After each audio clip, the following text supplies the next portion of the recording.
Hello दोस्तों, जय माता दी। आज हम आप लोगों के लिए लेकर आए हैं तारा रानी की संपूर्ण अमर कहानी। आशा करती हूँ कि आप लोग को यह कथा बहुत अच्छी लगेगी। अगर अच्छी लगे तो सब्सक्राइब ज़रूर करें, बेल आइकन ज़रूर दबाएं, जिससे आपको अगली कथाएं सबसे पहले आपके पास आएँ। और लाइक शेयर ज़रूर करें, कमेंट्स में अपनी प्रतिक्रियाएं ज़रूर दें। तो चलिए शुरू करते हैं। माता रानी के जागरणों में तारा देवी की कथा सुनने का प्रचलन प्राचीन काल से ही चला आ रहा है। माता रानी का जागरण देवी तारा रानी की कथा सुनिए बिना पूरा नहीं होता। तारा रानी की कथा इस प्रकार से है। राजा स्पर्श माँ भगवती की पुजारी थे और दिन रात महामाई की पूजा करते थे और देवी माँ ने उन्हें राजपाट, धन दौलत तथा समस्त ऐशो आराम प्रदान कर रखे थे। किसी चीज़ की कोई भी कमी न थी, परंतु उनकी ज़िंदगी में जो सबसे बड़ी कमी थी तो वह यह थी कि उनके कोई संतान न थी। संतान न होने का गम उन्हें दिन रात सताता था। वह माता से यही प्रार्थना करते थे कि माँ उन्हें संतान सुख प्राप्त करे और उनके बाद उनका नाम लेने वाला और उनका वंश चलाने वाला कोई हो।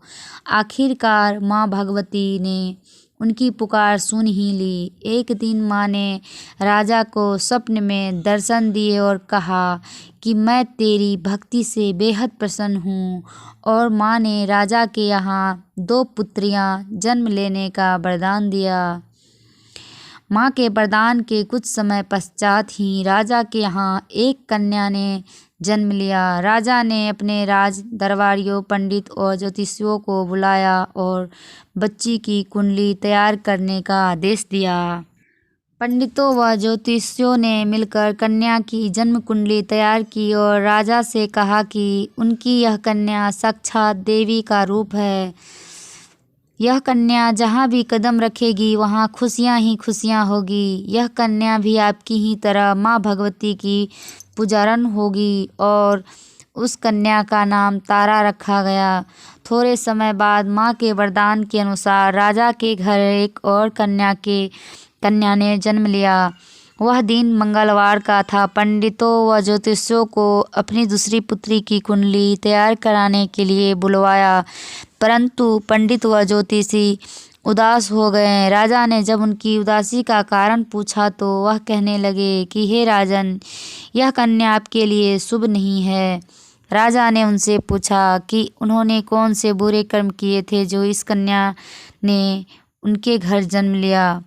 पंडितों और ज्योतिषियों ने अनुमान लगाकर बताया कि वह दोनों कन्या जिन्होंने राजा के घर जन्म लिया है, पूर्व जन्म में देवराज इंद्र के दरबार की अप्सराएं थीं। एक दिन दोनों के मन में आया कि वह मृत्यु लोक का भ्रमण करे और देखे कि वह मृत्यु लोक में लोग किस प्रकार से रहते हैं। उन दोनों ने पृथ्वी लोक पर आकर एकादशी का व्रत है, हम लोग आज भोजन नहीं करेंगे। अतः वह बाजार से जाकर कुछ फल ले आए। रुक्मन बाजार में फल लेने के लिए चली गई। वहाँ उसने मछली के पकोड़े बनते हुए देखे और अपने पैसों से मछली के पकोड़े खा लिए और तारा के लिए फल लेकर वापस आ गई। तारा के पूछने पर रुक्मन ने बताया कि उसने मछली के पकोड़े खा लिए हैं। यह सुनकर तारा ने रुक्मन को एकादशी के दिन मांस खाने के कारण श्राप दिया कि वह निम्न योनियों में गिरे और छिपकली बनकर सारी उम्र ही कीड़े मकोड़े खाती रहे। उसी देश में गुरु गोरख नामक ऋषि अपने शिष्य के साथ रहते थे। उनके सभी शिष्यों में एक शिष्य का स्वभाव तेज और घमंडी था। एक दिन वह घमंडी शिष्य पानी का कमंडल भरकर खुले स्थान में एकांत में जाकर तपस्या पर बैठ गया। जब वह तपस्या में लीन था, उसी समय उधर से एक प्यासी कपिला गए आई और उस कमंडल में पानी पीने के लिए मुंह डाल दिया और सारा पानी पी गई। जब उस कपिला गाय ने कमंडल में से मुंह बाहर निकाला तो खाली कमंडल की आवाज़ सुनकर ऋषि की तपस्या टूट गई और उसने देखा कि गाय कमंडल का सारा पानी पी गई है। ऋषि ने गुस्से से उस कपिला गाय को बुरी तरह चिमटे से मारा। गाय लहूलुहान होकर पूरी तरह से घायल हो गई। जब यह खबर गुरु गोरख को मिली तो उन्होंने कपिला गाय की हालत देखी और शिष्य को बहुत बुरा भला कहा और उसी वक्त उसे आश्रम से निकाल दिया। गुरु गोरख ने गोमाता पर किए गए पाप से छुटकारा पाने के लिए कुछ समय यज्ञ करा। इसका पता उस शिष्य को चला जिसने कपिला गाय को मारा था और उसने सोचा कि वह अपने अपमान का बदला जरूर लेगा। यज्ञ शुरू हो गया और उस शिष्य ने पक्षी का रूप धारण किया और अपनी चोंच में सर्प लेकर भंडारे में फेंक दिया, जिसका पता किसी को भी नहीं चला। जब पक्षी सर्प के भंडारे में फेंक रहा था, तब यह घटना एक छिपकली दीवार पर छिपकर देख रही थी। यह छिपकली और कोई नहीं, पिछले जन्म में तारा देवी की छोटी बहन रुकमन थी, जिसे श्राप के कारण छिपकली बनना पड़ा था। उस छिपकली को त्याग और परोपकार की शिक्षा अब तक याद थी। वह भंडारा शुरू होने तक घर की दीवार पर चिपकी रही और सही समय की प्रतीक्षा करने लगी, क्योंकि उसके मन निश्चय कर लिया था कि वह कई लोगों के प्राण बचाने हेतु अपने प्राण न्यौछावर कर देगी। जब खीर भंडारे में दी जाने वाली थी, तब बांटने वालों की आंखों के सामने ही छिपकली दीवार से कूदकर कढ़ाई में जा गिरी। जब लोगों ने छिपकली को कढ़ाई में गिरते हुए देखा तो वह छिपकली को बुरा भला कहते हुए खीर की कढ़ाई खाली करने लगे। तब उन्होंने उस कढ़ाई में मरे हुए सांप को देखा। तब सबको मालूम हुआ कि छिपकली ने अपने प्राण देकर उन सब के प्राणों की रक्षा की है। वहाँ पर उपस्थित सभी देवताओं और सज्जनों ने उस छिपकली के लिए प्रार्थना की। उस छिपकली को जब योनियों में उत्तम मनुष्य का जन्म प्राप्त हो और अंत में उसे मोक्ष की प्राप्ति हो, तीसरे चरण में छिपकली राजा स्पर्श के घर कन्या के रूप में जन्मी।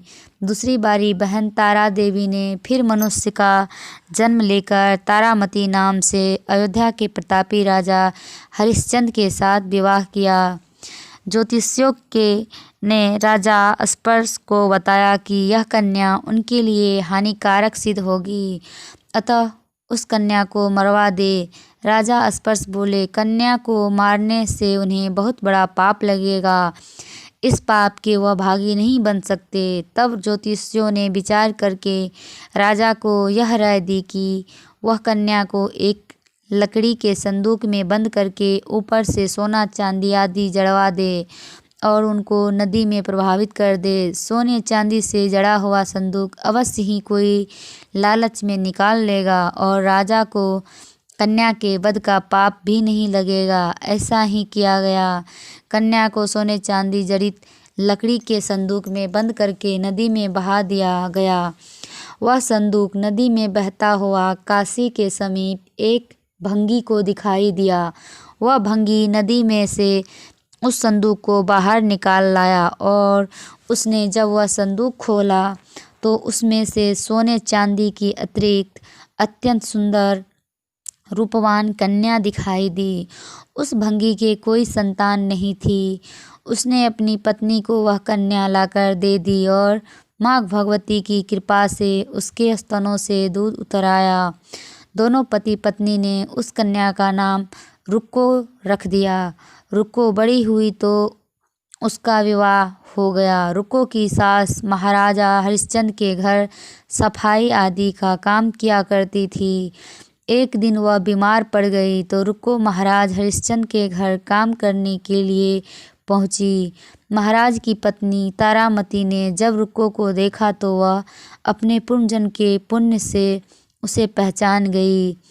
तारामती ने रुक्को से कहा कि वह उसके पास आकर बैठे। महारानी की बात सुनकर रुक्को बोली कि वह नीच जाति की है, वह रानी के पास आकर नहीं बैठ सकती। तब तारामती ने उन्हें बताया कि पूर्व जन्म में उसकी सगी बहन थी। एकादशी का व्रत भंग करने के कारण उसे छिपकली योनि में जाना पड़ा। अब उसे अपने वर्तमान को सुधारने के लिए उपाय करने चाहिए और वैष्णो माता की सेवा करके अपना जन्म सफल बनाना चाहिए। रुक्को बहुत खुश हुई और उसने रानी से इसका उपाय पूछा। रानी ने बताया कि वैष्णो माता सब मनोरथ को पूरा करने वाली है। जो लोग सच्चे मन से श्रद्धापूर्वक माता का पूजन और जागरण करते हैं उनकी सभी मनोकामनाएं पूर्ण होती है। रुक्को ने प्रसन्न होकर माता की मनौती मानते हुए कहा कि यदि माता की कृपा से उसे पुत्र प्राप्त हो गया तो वो माता का पूजन व जागरण कराएगी। माता ने रुक्को की प्रार्थना स्वीकार कर ली और 10वें महीने उसके गर्भ से एक अत्यंत सुंदर बालक का जन्म हुआ। परंतु दुर्भाग्यवश रुक्को को माँ वैष्णो देवी का पूजन जागरण करना ध्यान न रहा। जब उसका बालक 5 वर्ष का हुआ तो एक दिन उसे माता चेचक निकल आई। रुक्को दुखी हुई और अपनी पूर्व जन्म की बहन तारामती के पास आई और बच्चे की बीमारी के बारे में सब कह सुनाया।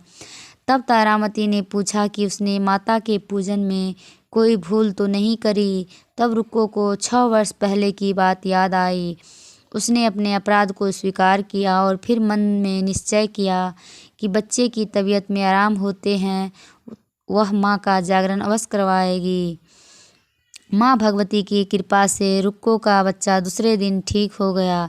तब रुक्को ने देवी के मंदिर में जाकर पंडित जी से कहकर उसे अपने घर माता जागरण कराना अतः मंगलवार को उसके घर आकर जागरण करे।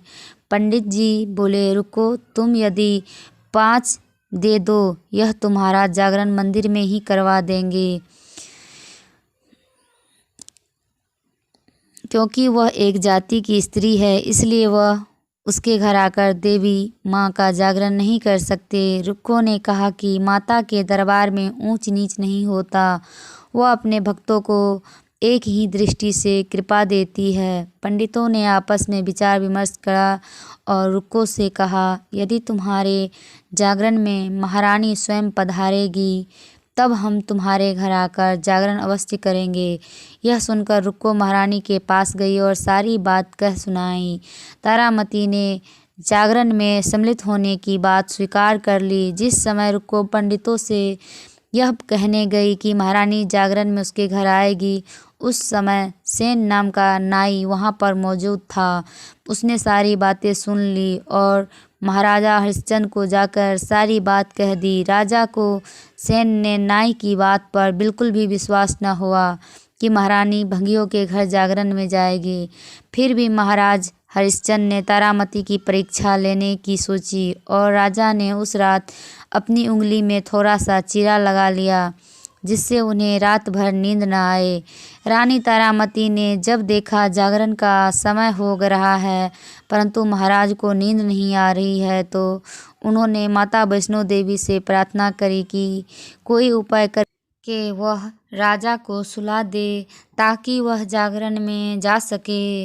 वैष्णो माता की कृपा से राजा को नींद आ गई और रानी तारामती रोशनदान से रस्सा बांधकर महल से उतरकर रुक्को के घर जा पहुंची। परंतु जल्दी जल्दी करने के कारण रानी के हाथ से रेशमी रुमाल तथा कंगन रास्ते में ही गिर गया और उधर थोड़ी देर बाद ही राजा हरिश्चंद्र की नींद खुल गई और वह रानी का पता लगाने के लिए निकल पड़े। उन्हें रास्ते में रानी का रुमाल और कंगन मिला। राजा ने दोनों चीज़ें उठाकर अपने पास रख ली और जहाँ जागरण हो रहा था वहाँ पहुँच गए और एक कोने में चुपचाप बैठकर दृश्य देखने लगे। जब जागरण समाप्त हुआ तो सबने माता की अरदास की। उसके बाद प्रसाद बांटा गया। रानी तारामती को भी प्रसाद मिला तो उन्होंने अपनी झोली में रख लिया। यह देख लोगों ने पूछा कि उन्होंने प्रसाद क्यों नहीं खाया और बोले कि जब तक रानी प्रसाद नहीं खाएगी वह भी प्रसाद नहीं खाएंगे। रानी बोली कि पंडितों ने जो प्रसाद दिया है उन्होंने महाराज के लिए रख लिया है, अब वह उन्हें उनका प्रसाद प्रदान करे। प्रसाद ले रानी तारामती ने खा लिया। इसके बाद सब भक्तों ने माँ का प्रसाद खाया। इस प्रकार जागरण समाप्त हुआ। प्रसाद खाने के पश्चात रानी तारामती महल की तरफ चली।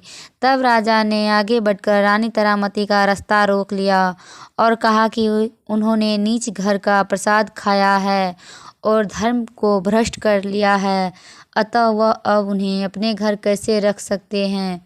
रानी ने कुल की मर्यादा और प्रतिष्ठा का भी ध्यान नहीं रखा और जो प्रसाद महारानी अपनी झोली में राजा के लिए लाई थी, क्या उसे खिलाकर राजा को भी पवित्र करना चाहती थी। ऐसा कहते हुए राजा ने झोली की तरफ देखा तो माँ भगवती की कृपा से प्रसाद के स्थान पर उसमें चंपा, गुलाब, गेंदे के फूल, कच्चे चावल और सुपारी दिखाई दी। यह चमत्कार देख राजा आश्चर्यचकित रह गए। राजा हरिश्चंद्र रानी तारामती के साथ लेकर महल वापस आ गए। वहीं रानी ने ज्वाला मैया की शक्ति से बिना माचिस या चकमक पत्थर की सहायता से राजा को अग्नि प्रज्वलित करके दिखाई, जिससे राजा का आश्चर्य और बढ़ गया। रानी बोली कि माता के प्रत्यक्ष दर्शन पाने के लिए बहुत बड़ा त्याग होना चाहिए। यदि आप अपने पुत्र रोहितवश की बलि दे सके तो आपको दुर्गा देवी के प्रत्येक दर्शन हो जाएंगे। राजा के मन में देवी के दर्शन की लगन हो गई। राजा ने पुत्र मोह त्याग कर रोहितावश का सिर देवी के चरणों में अर्पण कर दिया। ऐसी सच्ची श्रद्धा और विश्वास देख दुर्गा माता सिंह पर सवार होकर प्रकट हुई और महाराजा हरिश्चंद्र माता के दर्शन पाकर कृतार्थ हो गए और उनका पुत्र रोहितास फिर से जीवित हो गया। यह चमत्कार देखकर राजा हरिश्चंद्र गदगद हो गए। उन्होंने विधि पूर्वक माता का पूजन किया और अपने सभी अपराधों के लिए क्षमा मांगी और माता उन्हें सुखी रहने का आशीर्वाद देकर अंतर्ध्यान हो गई। राजा हरिश्चंद्र ने तारा रानी की भक्ति की प्रशंसा करते हुए कहा कि वह रानी से अत्यंत प्रसन्न है और उनके धन्य भाग हैं जो उन्हें अपनी पत्नी के रूप में तारामती जैसी स्त्री प्राप्त हुई है। और आयुपर्यंत सुख भोगने के पश्चात राजा हरिश्चंद्र रानी तारा रुक को तीनों ही मनुष्य योनि से छूटकर देवलोक को प्राप्त हुए।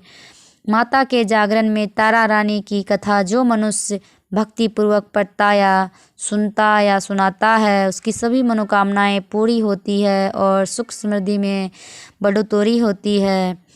तारा रानी की कहानी सुने बिना माता का जागरण पूरा नहीं माना जाता है। जय माता रानी, जय माता तारा रानी की जय हो। ध्यान से सुनने के लिए धन्यवाद।